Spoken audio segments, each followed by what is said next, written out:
I know my topic might seem out the ballpark, and some may even say San Francisco State is so diverse. There's kids all over the world in the same classroom, but I'm focusing more on high school, middle school, and elementary school.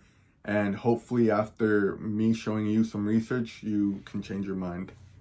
I recently came across an article posted on the USA Today website by Stefan Lallinger titled America's Segregated Schools. We can't live together until we learn together.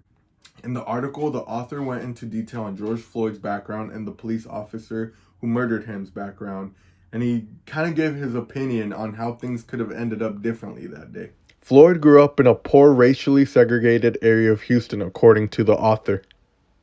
Shavik, on the other hand, he grew up in a primarily white town where most of the population was white, about 90%.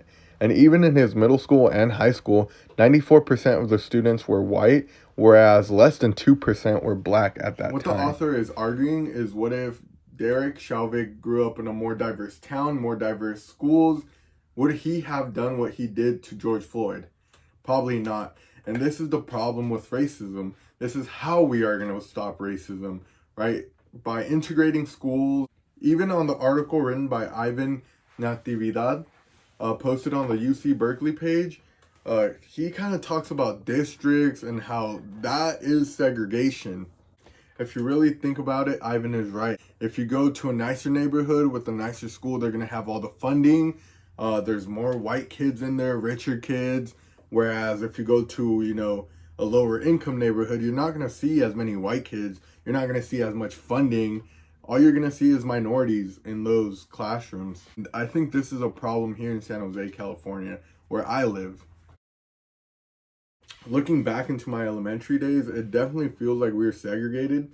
Because if you're Portuguese, black, white, or Asian, or other, you were in a class, and it was very diverse. But if you're Mexican and spoke perfect English, you were still with the Mexican kids, with a Mexican teacher. And we were kind of pushed to the side. And if I show you a classroom picture, it's nothing but Mexican kids. Because even though we all lived in a lower income neighborhood, they were still kind of shoving us aside, as Mexicans. And maybe they thought we didn't speak proper English or we needed more help. Who knows? Do you think segregation is still alive today in schools? Yes, I do think segregation is still alive at schools because you need a certain address in order to go to certain schools. And for example, in San Jose, California, the East Side Union's losing a lot of schools because they're losing a lot of funds due to resources. For another example, a school named Yerba Buena High School in San Jose, California is located near Little Saigon, which is like a little Vietnam town.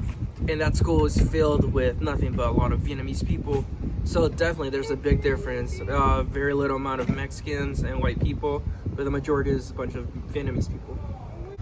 Do you think schools are still segregated nowadays? I don't think schools are segregated because the school that I go to, there's all types of races and it's normal. I go to a school in East Side San Jose, far in the east, and there's a big difference to other districts, like how wealthy other people are, and all just the students really. In my school, it's mainly just Hispanics, no white people at all. But in others, it's all just white, and they're all wealthy. All the schools look so much nicer. Most of the schools on the east side look all beat up and stuff. It's just, yeah. Do you think schools are still segregated nowadays? I sort of think that it might be segregated, but I don't at the same time. Because with my school, they redrew the boundaries for my school and brought in a neighborhood that was lower income, and it kind of brought in a bunch of thugs